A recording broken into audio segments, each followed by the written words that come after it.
Assalamualaikum warahmatullahi wabarakatuh. Selamat pagi anak-anak. Bagaimana kabarnya hari ini? Semoga kita semua dalam keadaan sehat ya. Jadi pada kesempatan kali ini kita akan belajar mengenai memanfaatkan persaingan sebagai peluang untuk meraih keunggulan ekonomi bangsa. Nah, menurut teori perdagangan yang dikemukakan oleh Adam Smith, perdagangan antara dua negara terhadap dua jenis barang akan terjadi jika masing-masing negara mempunyai kekuatan dalam memproduksi barang tertentu. Nah, pada sebelumnya kalian sudah belajar mengenai perdagangan internasional. Apakah kalian masih ingat apa saja sih faktor pendorong perdagangan internasional? Ya, faktor pendorong perdagangan internasional ada dua, yaitu keunggulan mutlak dan juga keunggulan komparatif. Kita bahas satu-satu ya. Keunggulan mutlak adalah keunggulan yang terjadi apabila suatu negara dapat menghasilkan komoditas-komoditas tertentu dengan lebih efisien jika dibandingkan dengan negara lain. Negara melakukan spesialisasi dalam menghasilkan barang yang efisien dibandingkan dengan negara lain, kemudian melakukan perdagangan internasional dengan negara lain yang mempunyai kemampuan spesialisasi pada produk yang tidak dapat dihasilkan oleh negaranya secara efisien. Nah, sebagai contoh, negara Indonesia dan juga negara Thailand sama-sama bisa memproduksi dua jenis barang, yaitu tas dan juga pakaian. Namun, dengan waktu yang sama dan juga tenaga kerja yang sama, Indonesia mampu memproduksi pakaian yang lebih banyak dibandingkan dengan Thailand.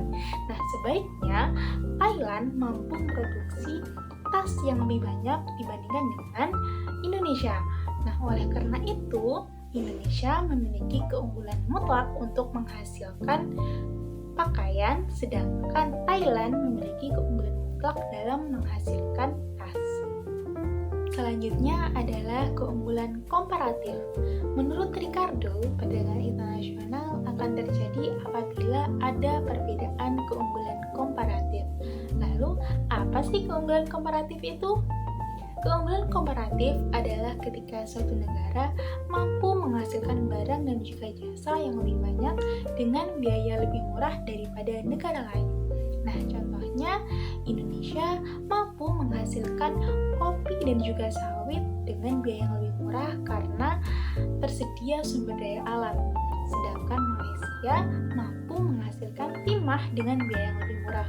Oleh karena itu, Indonesia memiliki keunggulan komparatif untuk menghasilkan kopi dan juga sawit, sedangkan Malaysia memiliki keunggulan komparatif dalam menghasilkan timah.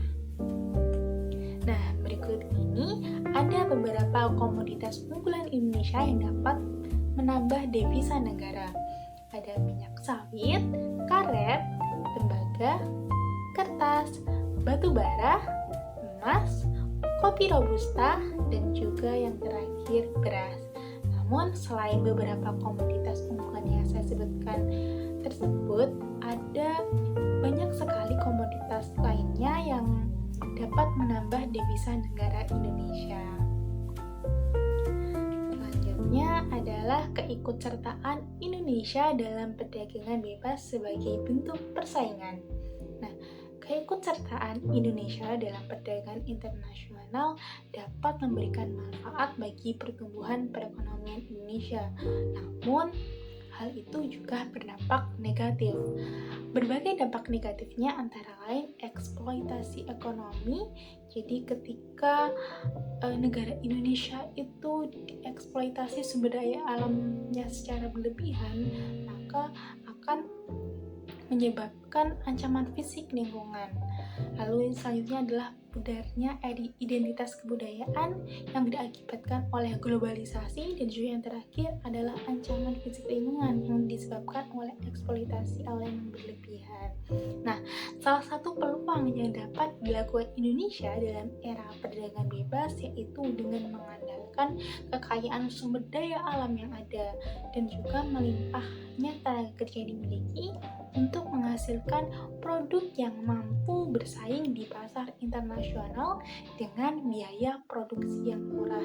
Nah, jadi karena Indonesia itu memiliki banyak sekali sumber daya alam, sudah baiknya kita manfaatkan sebaik mungkin. Kita tidak boleh mengeksploitasi secara berlebihan, kita manfaatkan sebaik mungkin supaya kita dapat bersaing di pasar internasional dengan biaya produksi yang lebih murah. Baik, sekian pembelajaran kali ini. Kurang lebihnya mohon maaf. Wassalamualaikum warahmatullahi wabarakatuh.